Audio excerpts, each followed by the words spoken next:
Hi friends, మాది అంబేద్కర్ కోనసీమ జిల్లా రామచంద్రపురం మొత్తం ఆటో యూనియన్ మన కార్మికులందరూ కలిసి ఈరోజు ఆర్డీఓ ఆఫీస్కి విన్నప పత్రం ఇవ్వడం కోసం ర్యాలీగా బయలుదేరి ఆఫీస్ వరకు వెళ్తున్నారు.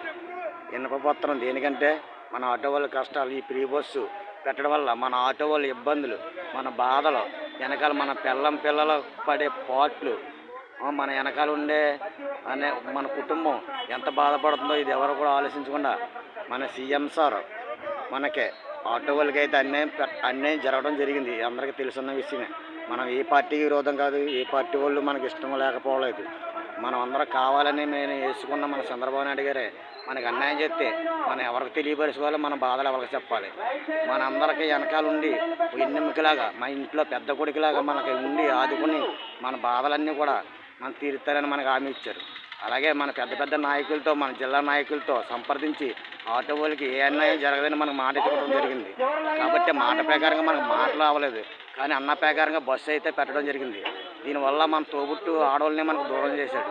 ఒక కుటుంబంగా మనం మసిలి ఎంతో అందంగా ఉండేవాళ్ళు, అటువంటి వాళ్ళు మనకి ఈ రోజున దూరం అయిపోతే మన ఇంట్లో వాళ్ళు ఎంత దూరం అయిపోతారో మనం ఎంత బాధపడతామో. అటువంటిది మనతో పయనించి మన దాకా కడదాకా వచ్చే మన ఆడవాళ్ళు, మన తోబుట్టువులు మనకు చాలా బాధాకరమైన విషయం దూరం అవడంతో. కాబట్టి ఈ వీడియోలు ఇలా చేస్తున్నామని మమ్మల్ని తిట్టుకోవద్దండి. మేము ఏ పార్టీకి వ్యతిరేకం కాదు. మా బాధలు చెప్పుకోవడం కోసం, మా బాధలను తెలియపరచుకోవడం కోసం మా బాధ కొద్దీ చేస్తున్నాం. మా ఆకలి బాధలు ఎవరు తీరుతారు మీరు? కాకపోతే ఇంట్లో ఆడపిల్లలకు పెళ్లి చేసుకుంటానంటే మీ ఇంటికి పెద్ద కొడుకునే నేను ఆదుకుంటానని మాకు మాట ఇచ్చారయ్యా. అలాగే పవన్ కళ్యాణ్ సార్ మీరు కూడా మమ్మల్ని అర్థం చేసుకోండి. అలాగే లోకేష్ గారు మీరు అర్థం చేసుకోవాలి. మాకు ఎన్నో వాగ్దానాలు ఇచ్చారు. అలాగే మా ఆటో వాళ్ళని ఆదుకుంటారని, మా వెనకాల ఉండి మా ముందుకు నడిపిస్తారని మరీ కోరుకుంటూ సెలవు తీసుకుంటున్నామయ్యా. తప్పులుంటే క్షమించండి అయ్యా.